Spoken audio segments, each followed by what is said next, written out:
देखो भाई, मैं बहुत दूर से आया और मैं ज्यादा इंतजार नहीं कर सकता, इसलिए मेरे रास्ते से हटो और दरवाजा खोल दो। कुछ नहीं सुनना मुझे। हटो, चलो हटो। इसने ये जगह कैसे ढूंढ ली? अरे कुछ तो बोलो, भूतों की तरह क्यों खड़े हो मेरे सामने? होते कौन हो ऐसे कहने वाले? मैं वो लड़की नहीं हूँ जिससे तुम्हारी शादी होने वाली है, समझे?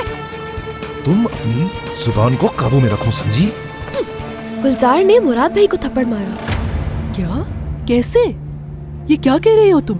मैंने देखा तो नहीं है, मगर मैंने सुना था जब गुलजार और सुजन बातें कर रहे थे।